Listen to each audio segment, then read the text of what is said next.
Hi BookTube, and happy Monday. I wanted to give you an update on how my reading has gone since I last talked with you. I've read an assortment of books and DNF'd one and started several others. It's been a Monday for me. I didn't sleep well last night. It's one of those nights where I felt like I was waking up every hour, and I remember when I woke up around 2:30, I was like, maybe I should just throw in the towel and just get up for the day. I start work at 6 a.m. So 2:30 is, I mean, I could get a lot of reading done before work started, but I was like, no, I need to try and get some more sleep. Otherwise I just won't be able to function at all. So it was just a sluggish morning for me until I felt like awake. But even with all that sluggishness, by the end of my workday, I was feeling revitalized and ready to start the reading part of my day. So I have been reading quite the number of books, and it's actually been raining here off and on this afternoon, and that's not common here on the West Coast this early, I feel like, in the year, at least in the last several years that I've been here. But it seems like our rainy season is starting now at the beginning of September. Typically I feel like it's the beginning or middle of October where you'll start seeing like a week's worth of rain. But now looking at the forecast, it's like almost every single day we're gonna get some kind of rain, and the sun is evaporated and we're just gonna be in the cloudy weather. So that's been nice. A change of pace. Although it still feels a bit sudden and early for that kind of weather. But all that to be said, it's been good baking weather because I was, with it being dark and cloudy and rainy, I decided to bake some zucchini bread. This like new recipe that I found that's a chocolate zucchini bread. So it's like a brownie. And I baked it one time before a couple of weeks ago, and I was like, this is a good way of eating some vegetables, maybe. So yeah, I'm gonna have that later tonight, because it's a big loaf, so it takes like an hour and a half compared to like the normal like banana breads and things that I've made that takes around an hour. So it's a hefty loaf.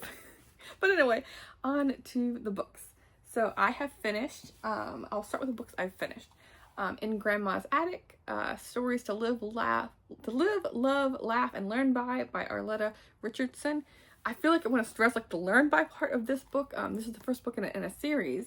And when I say learn by, because it focuses a lot on, it's about a grandmother talking to a young, the granddaughter who's very young, and it's like instilling these morals, and it's like a little bit annoying in a way because it's charming, but it can be annoying with like, don't be like I was as a kid, and don't lose your mittens, and put away the things, and don't spill this, and speak nice to your brothers. And it was a bit too heavy-handed with that.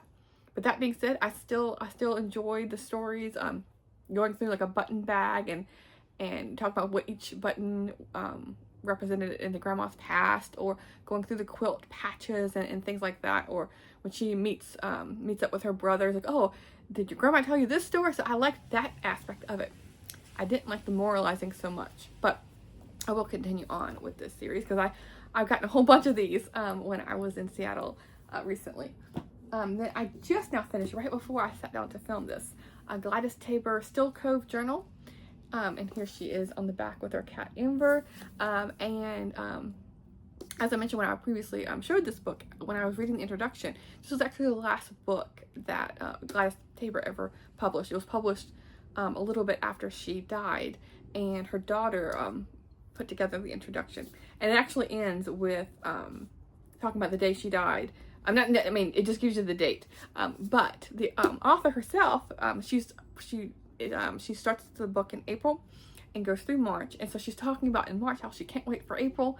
That's her favorite month of the year, when the year fully starts and you can get outside. And it's like really good spring weather on Cape Cod. And it's just a little bit sad knowing she never got to experience that. But at least we have her writings.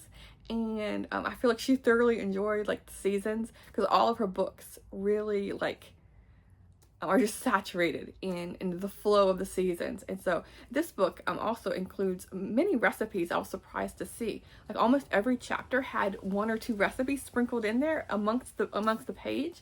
In the last chapter, her neighbor comes over, and I just had this new recipe. You want to try it? And she's like, oh yeah, And she's like, this is really good, so write it down. And so I'm going to write it in this book here. And so she actually does.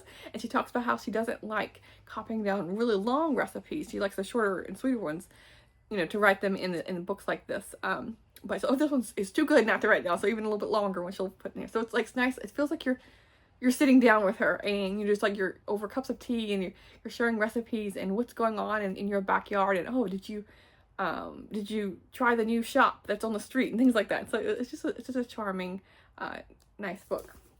And I have many other Gladys books on my shelf that I want to get to. And then, let me see, I also finished the audiobook that I was listening to. If You're in My Office, It's Already Too Late, A Divorced Lawyer's Guide to Staying Together by James J. Sexton.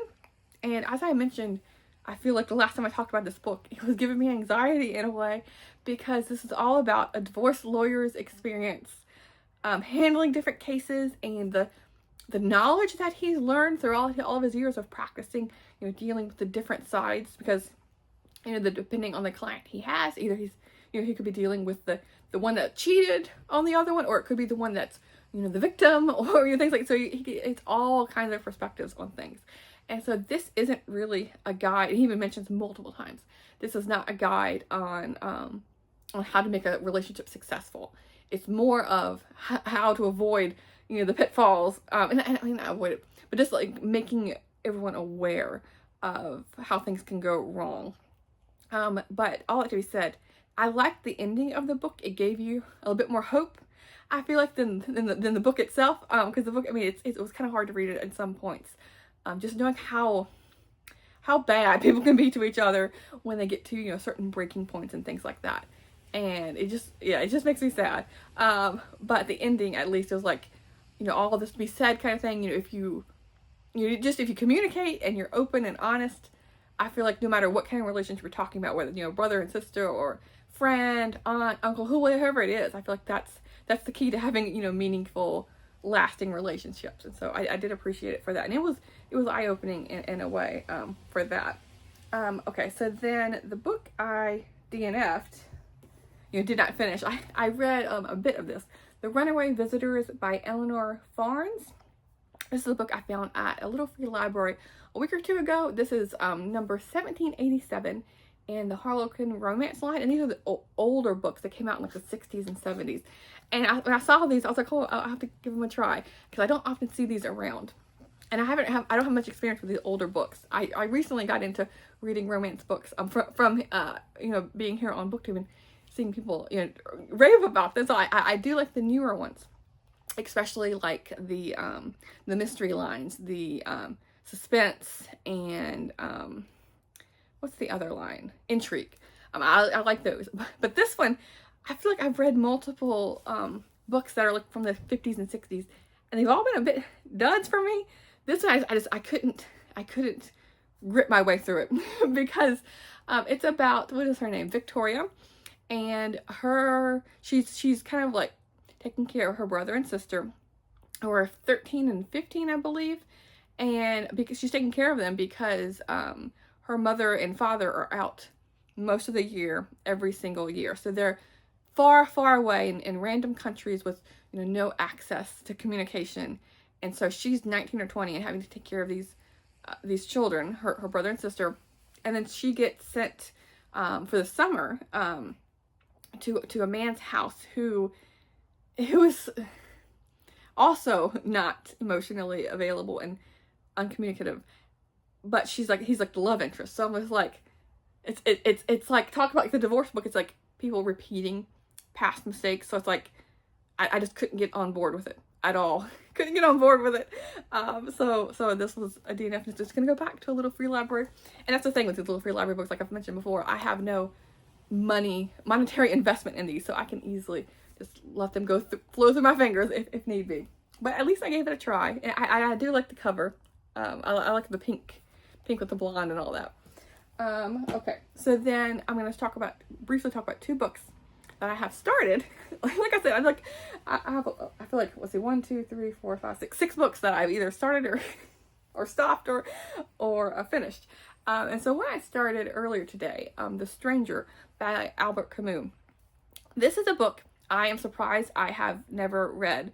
But with Shorty September going on, I saw this book mentioned a couple of times, I feel like, on different people's, TBR or monthly plans and whatnot. And so I was like, oh, I need to get to this. And especially since it's so short. Yes. And so I'm about a fourth or a third of the way through. So I don't know the ending or whatnot. And when I was getting into the book, I realized I know nothing about this book. I recognize the title and the author, but it's one of those books you hear about, but I knew nothing about it.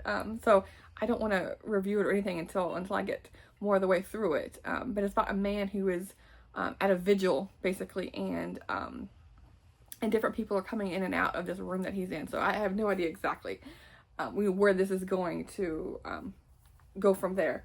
And then the other book, I'm just a little bit in. I am on page 12. And this is by Ellen Conford, and it's 7 Days to a Brand New Me. And it's one of those like older, like I think it came out in like 1981. But yeah, the cover and all of that.